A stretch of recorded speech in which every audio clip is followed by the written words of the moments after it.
So anyone having any question from the previous classes? Anything that you could not understand, you need more clarification, or is everything extremely clear? I hope you are with the lectures, you are reading the book, because yeah, if you do both of them together, I think that's the best solution. Okay, then take that there is no question at this moment, but if you have questions later on, you can always write to me, okay, either in the WhatsApp or you can write me an email. I'll try to answer your question. Okay, so there is one good news and there is one excellent news. So the good news is we will not have any class tomorrow, and the excellent news is on Friday there will be an exam.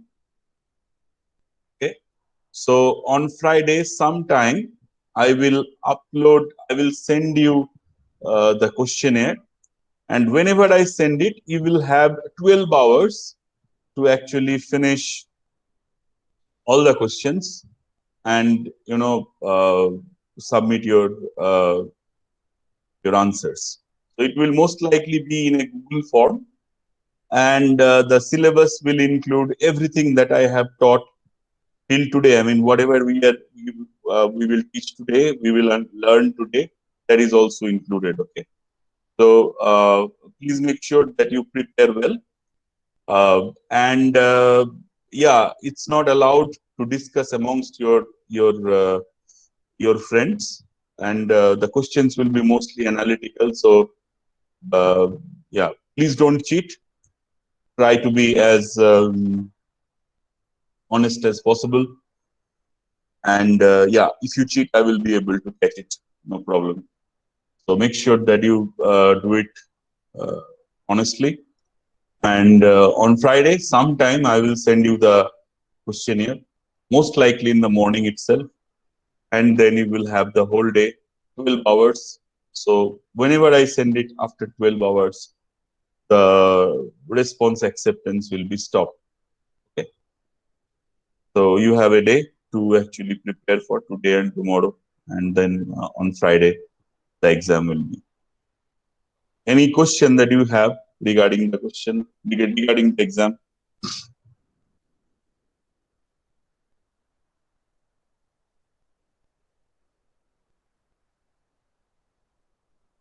Anyone? Was I audible, by the way?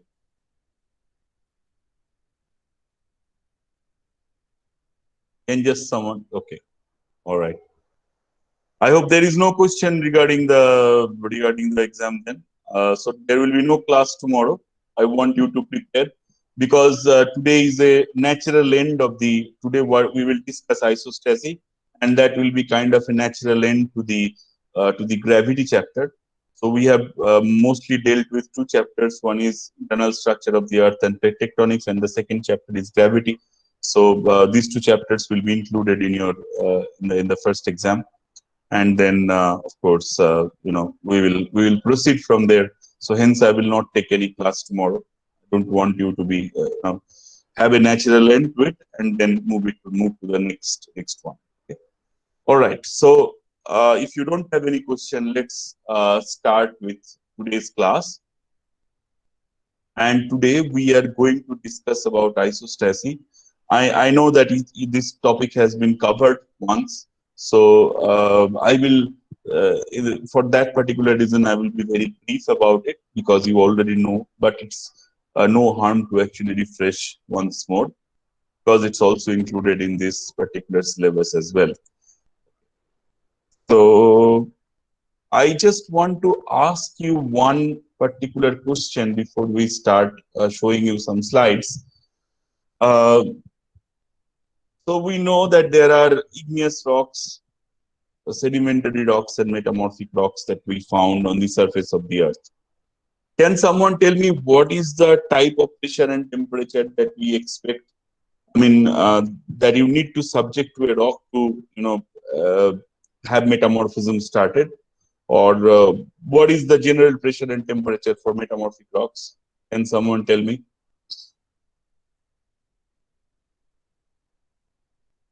Anyone? What's the pressure temperature for metamorphic rocks?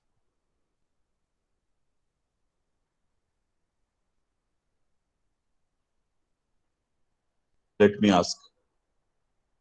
Prakriti, you are the lucky one to answer. High pressure temperature is very vague. What high? Prakriti, tell me, what is the pressure and temperature that you require for metamorphic rocks to form?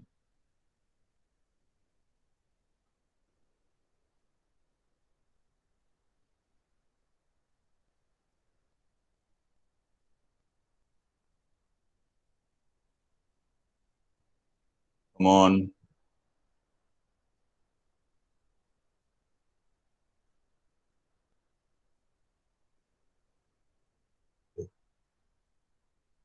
Rishabh, can you tell me what is the pressure temperature that you expect for metamorphic rocks to form? Any, I mean, say for example, green schist or eclogite or anyone. I mean, give me a rough estimate of pressure temperature. That must have been taught. Okay, temperature more than 300 degree. How about pressure?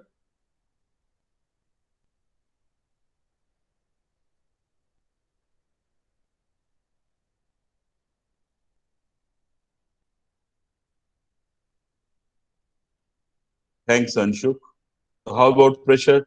Yeah. So it's so as you can see, 1,000 bar. Okay, can be slightly less, but yeah, more than 250 MPa. That's fine. So so you can imagine that it's so now the next question that I have, that is there a place on the earth? I mean, say for example, if you go to Jabalpur, right? In Jabalpur, you find plenty of metamorphic rocks exposed on the surface, right? But do you think at the surface of Jabalpur, I have a temperature which is more than 300 degrees centigrade and pressure more than 300 MPa? Is that what is the surface pressure temperature condition of on Jabalpur? No, right? The clear cut answer is no. So that pressure and temperature is not in the surface. Then how come we see metamorphic rocks there? I mean, that pressure and temperature is not there. So how come we see the metamorphic rocks there? So what's the most logical answer?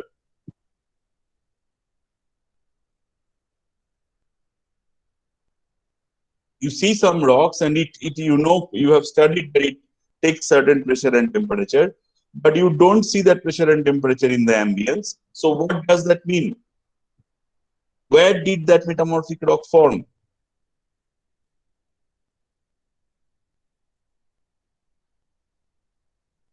Can someone tell me?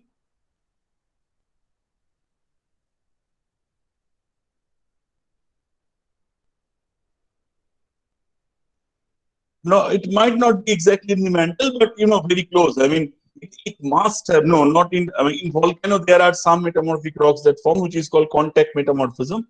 But we are not talking about contact metamorphism at this moment. But the closest answer is it has formed, at a depth, at a very very great depth, right? Maybe very close to Moho, that actually had sufficient pressure and temperature to form that metamorphic rock. But then, if a rock that had formed very close to Moho, what is it doing? So, what is the mechanism by which this particular rock we see them today at the surface? Have you asked yourself that question? That this metamorphic piece of rock that was somewhere, very in a place very close to the mantle. So, what is the mechanism by which it has come up to the surface? Can you throw some light, anyone, on that? You can unmute as well, and talk. I mean, it's better. We have an interaction around it. So how about seismic activity? Seismic activity. You mean due to earthquakes? Due to earthquakes, can a rock actually come? I mean, if there are metamorphic provinces, right? So there are metamorphic provinces. In what do I mean by that? Like kilometers maybe hundreds of kilometers aerial exposure of metamorphic rocks. Can it? Uplift and erosion. Yes. So volcanic eruptions do not also take out metamorphic rocks, out at the surface. So the major answer that the answer that Kevin gave is actually right. It's upliftment. Okay, so it's a very it's a process. So there is a dynamic process that happens within the earth. Okay, so the rocks that are formed at depth do not remain at depth for for infinite time. So the rocks, whatever are decompressional melting, so we are not talking about melting at this moment. So there is a decompressional element associated with it, but then there is no melting as such. Okay, it's we are talking about the metamorphism and the metamorphic rock which comes up to the surface. Okay, so the process involved in is uplift. Okay, and why geological uplift actually takes place? Why would something which is sitting below would come up to the surface? The answer lies in a concept called isostasy. So there is kind of a cycle that goes on. Whatever rocks which are formed at the surface, with deposition, with rock pressure, they slowly subside. Okay, so there is a process of subsidence. Okay, subsidence, and by that subsidence, of course, any rock which is formed at the surface, okay, any rock that is formed at the surface eventually goes down. Okay, and any rock which was formed, which actually was at depth, okay, eventually comes up. Okay, so this is called subsidence, and this process is called uplift. Okay.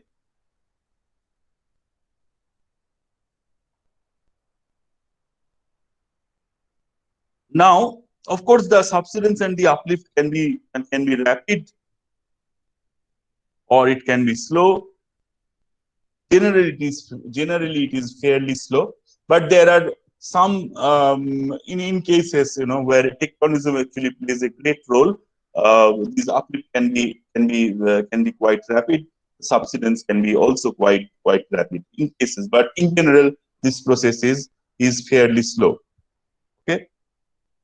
And of course, to maintain the uplift and subsidence, there is of course, exhumation and erosion plays a great role, of course. Okay, so that essentially guides. So the concept goes like this. Okay, so there is something called peniplanation. Let me just explain what do I mean by that.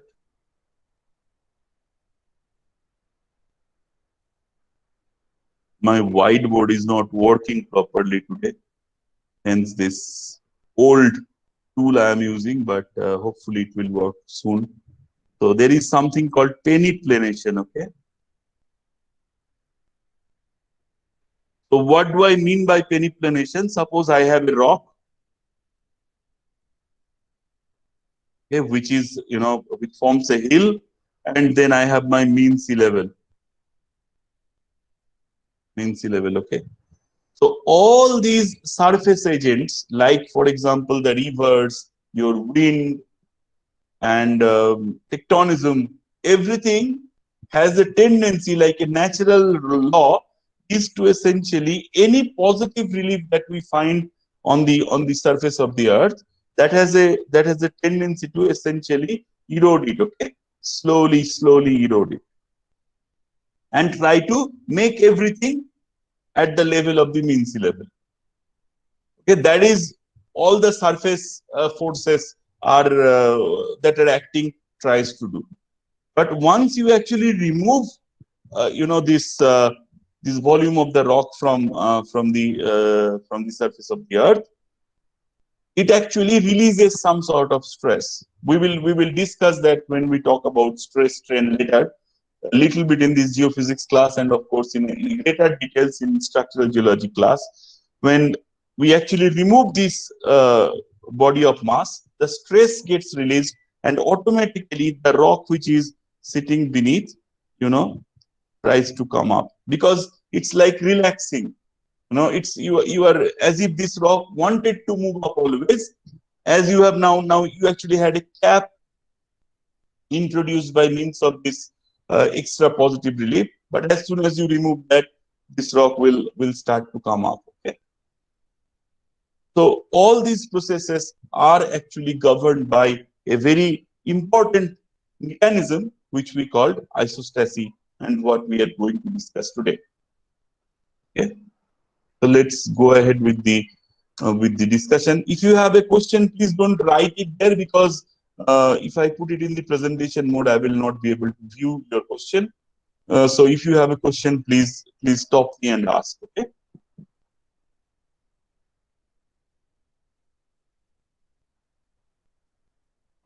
So we are going to discuss today about isostasy.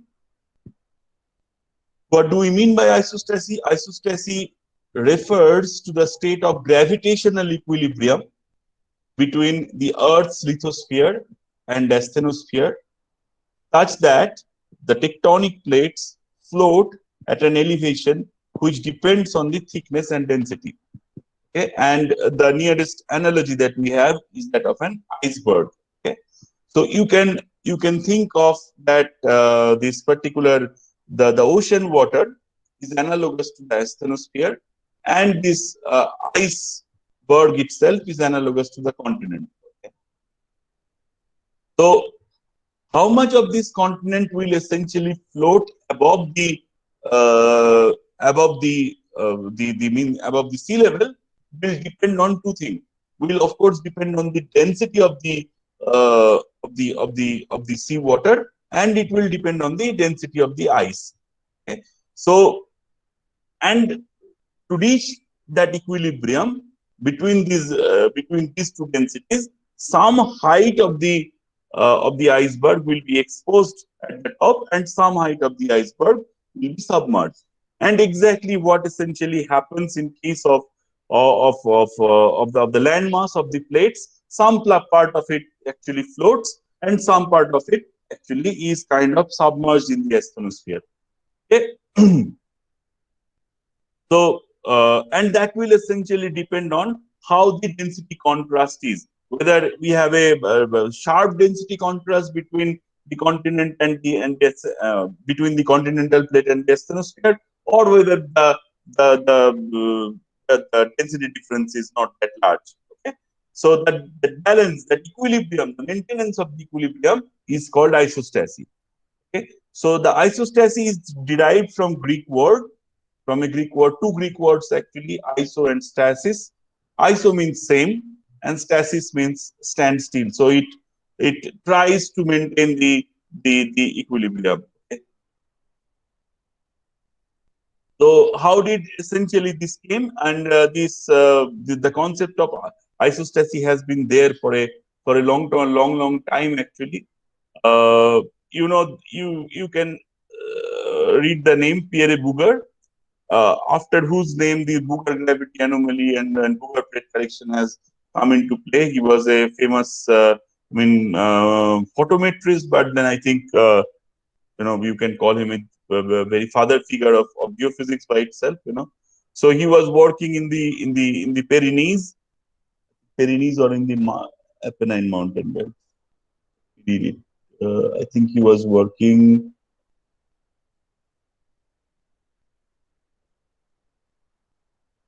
in the Pyrenees, I'm sure.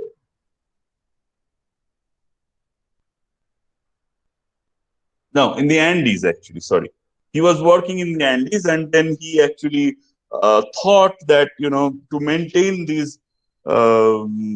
extra height that we observe in the mountain, there must be a route associated with it, and that was the first um,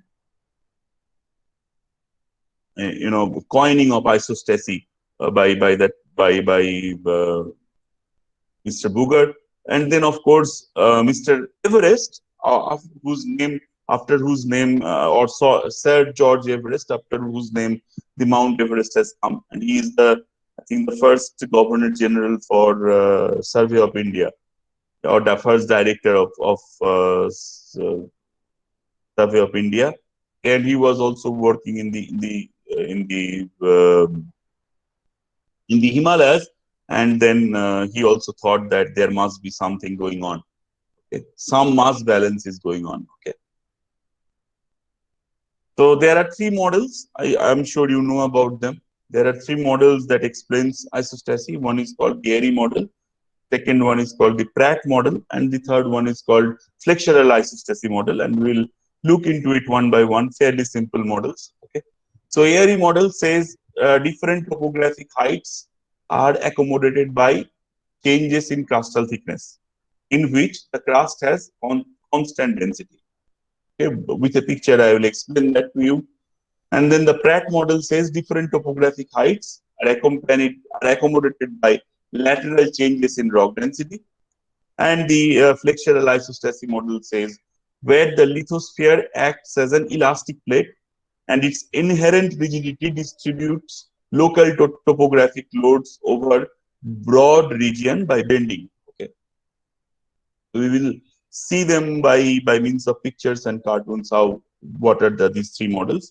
Aries and Pratt's isostasy are statements of buoyancy, while flexural isostasy is a statement of buoyancy while deflecting a sheet of infinite elastic strength. Okay, so three is very simple cartoons to explain isostasy. Okay, so this is Aries model. You can see here that they have considered the crust is having uniform density. Okay, so if I want to have a positive relief, okay, I must have a negative relief. I mean, I must have a root deep in, inscribed into the mantle to maintain my isostatic balance. That is the first model. The second model is Pratt's model, but they say that you perhaps do not need to invoke the concept of a root. You can simply balance the mass by having different densities. Okay, so we have three different densities, of course. Okay, just to accommodate the balance. Okay, and then there is the flexural isostasy model where they consider the crust to be an infinite elastic plate, and because of this extra load in imparted due to the presence of this mountain, the crust itself kind of bends, and hence the balance is actually maintained. So the main types of isostatic models, these are each model implies state of hydrostatic equilibrium such that the Earth's outermost layer are in a state of flotation on their more fluidic substrate. This more fluidic substrate is nothing but the asthenosphere. Okay. So Aries model, Aries, Pratt's, and Winning Mensage models, they are all depend all after the name of the of the scientists who coined them first. Okay. We look at the Aries model in bit more details. A rigid upper layer and substrate are assumed to have constant density u and rho s, if you want to name them. Okay, so this is the mental substrate essentially is of high density. Okay, and then the continental plate is of low density. Yeah, and then you can see that if I to accommodate more height, we need a deeper root. Okay, so if I have a smaller height, then I need possibly a less deeper root. Okay. Isostatic compensation is achieved by deep roots, like it happens in icebergs. Okay, because there you can understand that the density of the ice and the density of the seawater do not vary a lot within themselves, right? So yeah, the analogy works fine. Okay, so these are, you can essentially actually calculate the thickness of mm, of the of the root.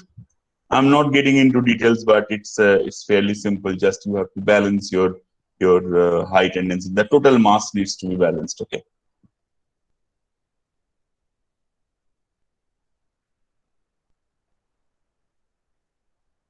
Okay. There is another concept, of course, what we call as the compensation surface. Compensation surface is essentially the depth till which you had to actually extend your root to compensate for the extra height that you have to accommodate. Okay. Now, Pratt's isostasy essentially considers that you don't need to have a root. You can actually balance that extra height by varying the density across the lithosphere. Okay, so depth of the base of the upper level is constant. So the depth of compensation do not essentially vary with respect to your extra height that you have to accommodate. The isostatic equilibrium is achieved by composing the upper layer of the columns with constant density. Okay, so So, yeah, this would so essentially, if we have a varying density in the crust, right. it would mean that uh, if the crust needs to stay completely horizontal, we need Why, to why, have a why? symmetric distribution of the densities, right? I did not follow you. Can you ask once more, please? Like in the diagram that's given, the central part has low density while the surrounding parts have a higher density. So this Yeah. must always be true, right? That No, so I will come in a moment about the applicability of this model. Okay, these are models, these are ideal situations. Okay? I will okay, come in a moment about the applicability of this model. I mean, which model is true, which model is not true. We will discuss that in a moment. Okay? But for the okay, time being, you to understand this is theoretically that if, for example, if I have to have, so the longest mountain will have the lowest density. Sorry, the tallest mountain will have to have the lowest density. You understand my point? If I want to create the tallest mountain, okay, I have to have for that particular mountain to have lowest density. Otherwise, it will not be the tallest. Okay, that's essentially what Pratt's model actually talks about. Okay.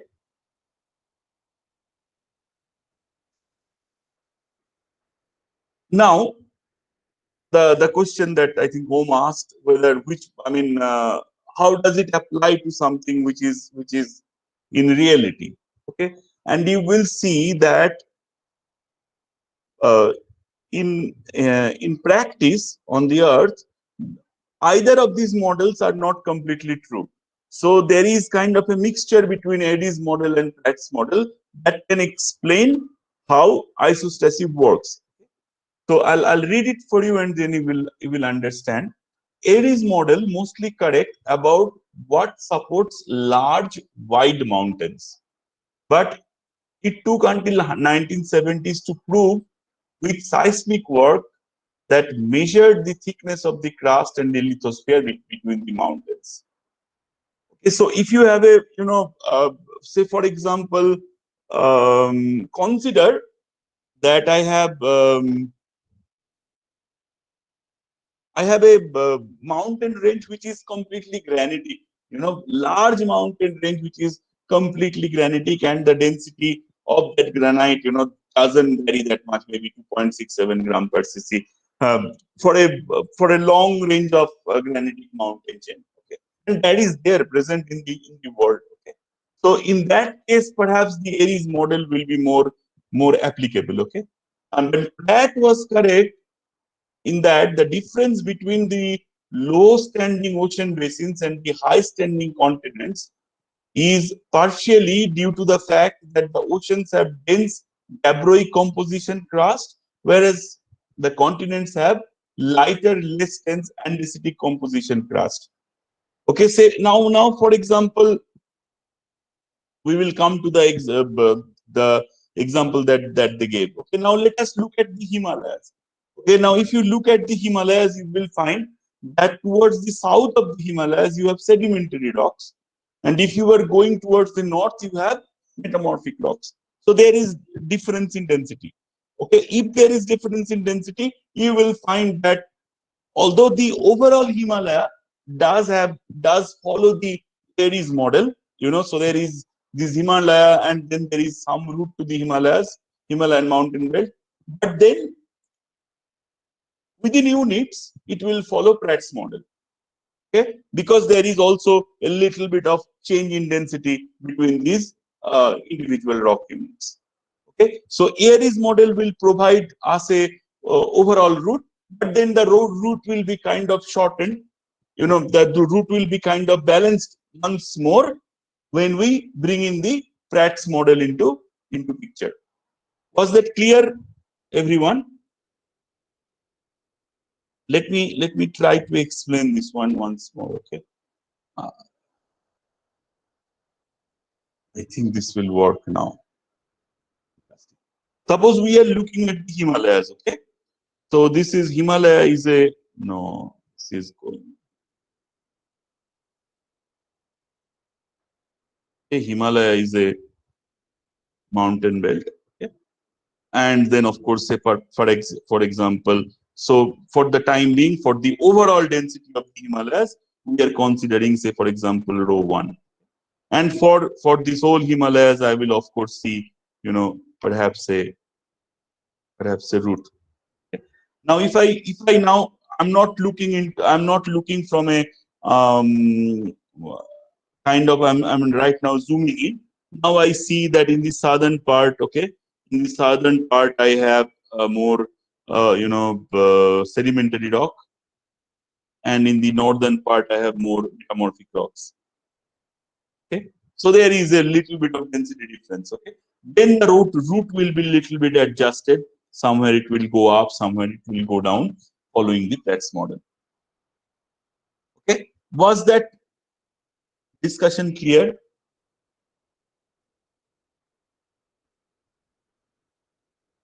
Any question? So in real life, it's like a combination of both models. It's a combination of both models. Okay, so if you, for example, if you compare, a large mountain, I mean, if you compare that overall continent with the ocean, okay, then you see the continent standing high, right, than the ocean, right? Because the continent, the rock in the continents have lower density than the crust itself. So in the than the oceanic crust itself. So it stands up. Now then, if you look closely on the continent itself, then you have different density of rocks, right? Rocks with different density. Then they try to readjust amongst themselves. So the overall continent versus ocean is following Pratt's model, but then within the continent itself, the minor readjustments are done following. Yeah, I said the wrong thing. I think the overall thing follows Aries model, and then the smaller readjustments are done by the Pratt's model. Is that clear? Excuse me, sir. Yes. Yeah. So I had a doubt. Yeah, please. So when we're talking about like a mountain range, Right. so would the density vary from the top to the bottom? Well, well, it's sometimes it can vary laterally as well, because most of the mountain belts. That's a good question actually. Yes, let me give you the analogy for the Himalaya, and it will be clear to you. Okay. So if you think about it, the rocks generally they are of a layer cake stratigraphy, right? So ideally the density should vary vertically. Okay? But if you look in the Himalayas, what I find that there are thrust planes. Okay? There are thrust planes.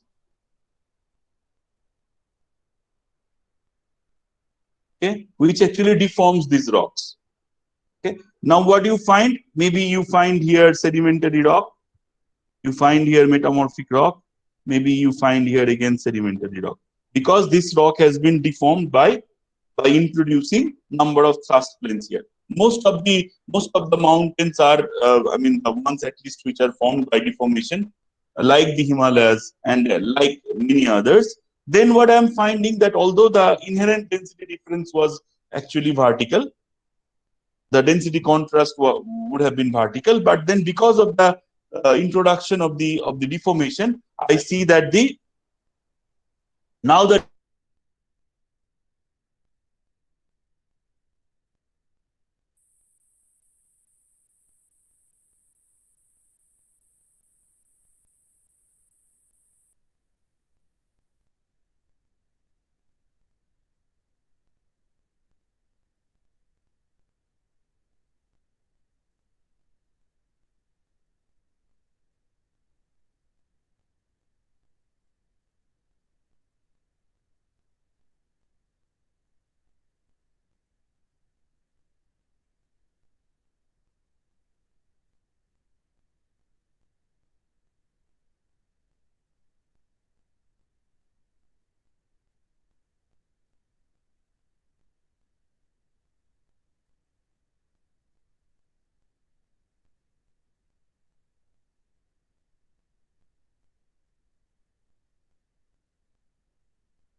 can you hear me now? Because I lost my connection in Yes, between. sir. Yes, sir. Okay. So how far was I? I mean, where was I? How far did I talk about it? Because I did not follow when I went off.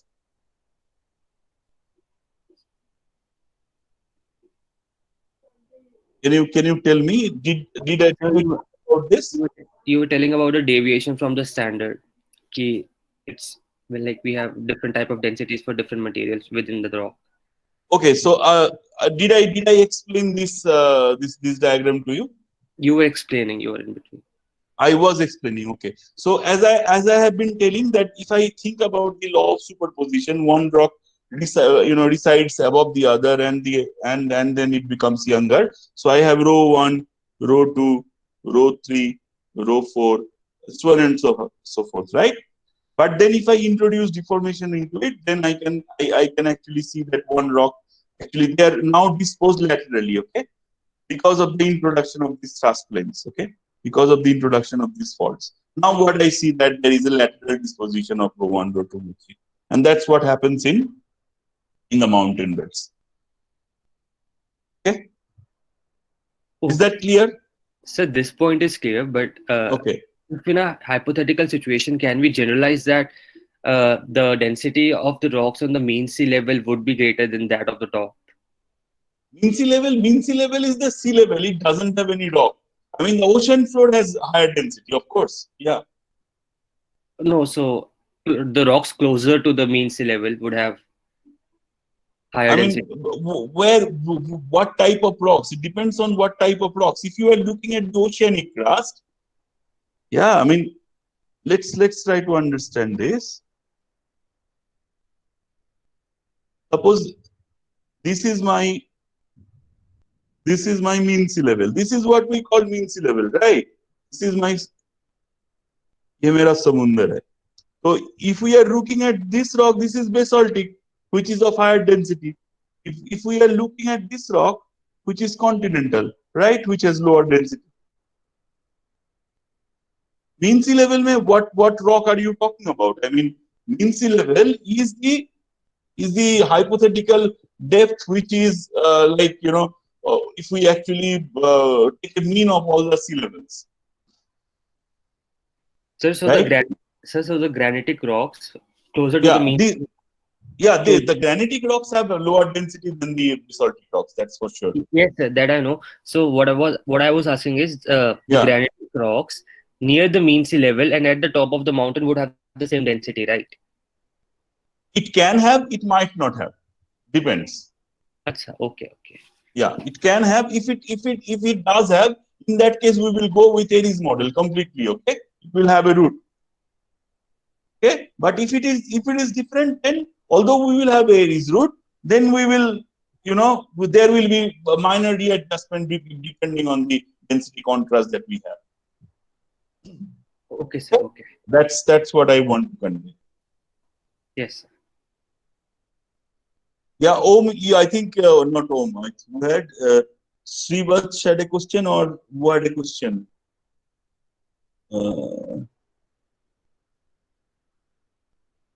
Kavin had a question, huh? You wanted to say something? No, sir. No, you are fine? Yes, sir. Okay, fantastic.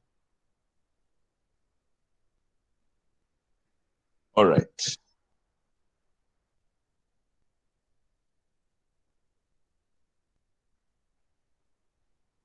Okay, so was the continuation of the same thing, of course, So you can see here the Aries model and Pratt's model, of course.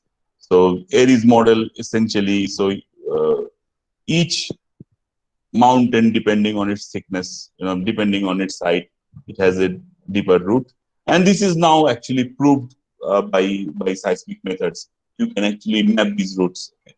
And then in Pratt's model, of course, this extra height must be compensated by a lower density.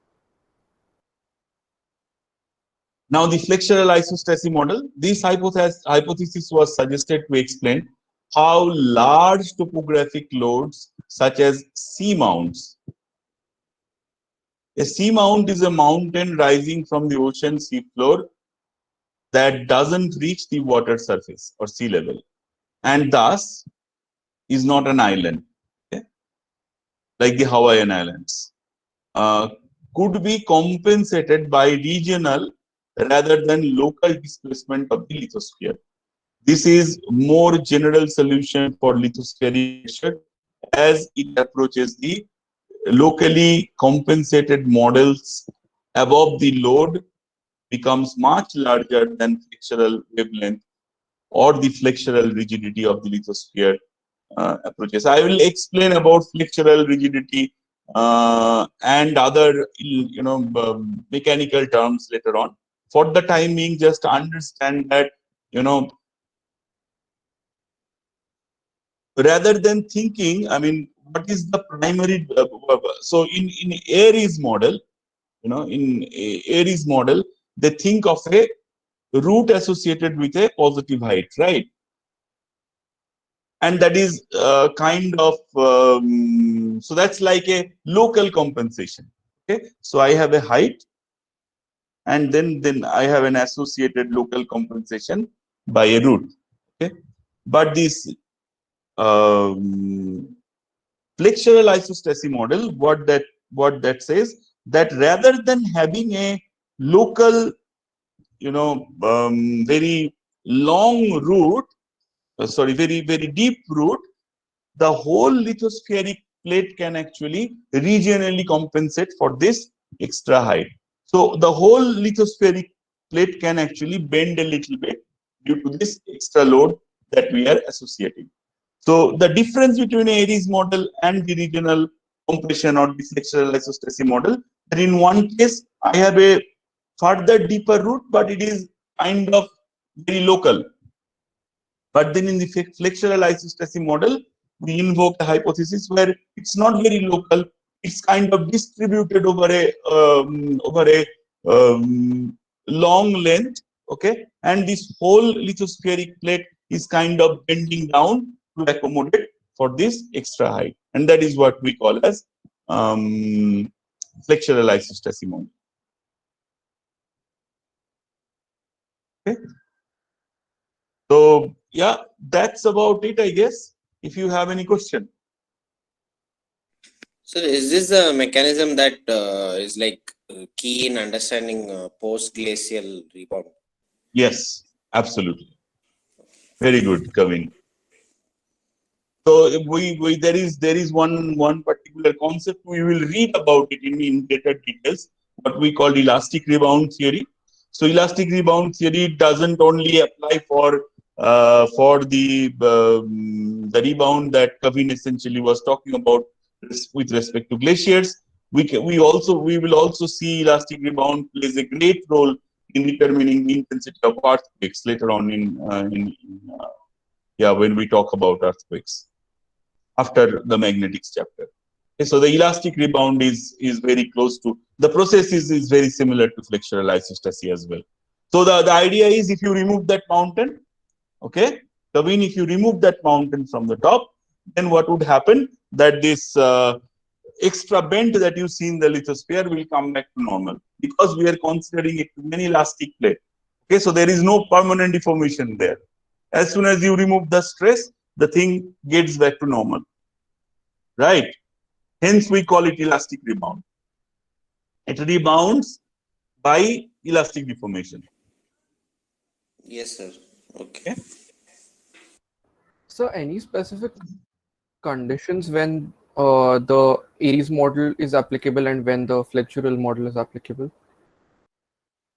Well, say for example, if I have, like, as they have been as they talked about in that example. Say for example, if I have a long chain of sea mounts, okay, sea mounts are essentially the things that the extra mass on the surface of the sea, but that doesn't appear as mountains, okay, and then the sea mounts do not essentially are not essentially there as a single entity. So there are number of sea mounts there. Okay, so if you have number of such small uh, positive reliefs, let me explain that. If I have such small, so I have one big large mountain, and then I will have my Aries model. Now, if I have, small, a lot of such positive reliefs, then this whole thing will, follow the flexural isostasy. Is that clear? Okay, got it, sir. Anything else? So now you can understand, if I now try to give you this from the flexural isostasy model itself.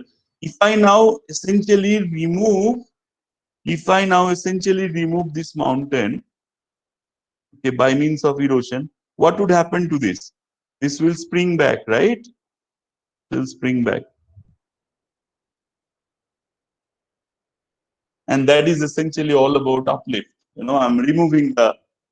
I'm making a peneplain here by means of erosion. So the rocks which were here are now being uplifted.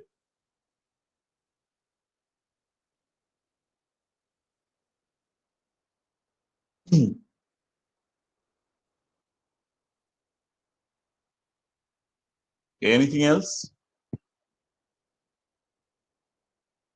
So I've heard of tectonic activities occurring due to mountain cutting, specifically for roadworks or for other settlement purposes. So how would that relate into this scenario? Road work. If you for anthropogenic activities, tectonics happening. Yes, sir. Like there is a cutting of mountain or blasting of mountains. So in Yeah. which case the rebound, elastic rebound theory would be applicable, right? Well, yeah. I mean, theoretically yes, but anthropogenic activities never can compare to these big tectonic events that happen. They are negligibly small in magnitude. Okay. Okay. So of course, there are something called man-made earthquakes.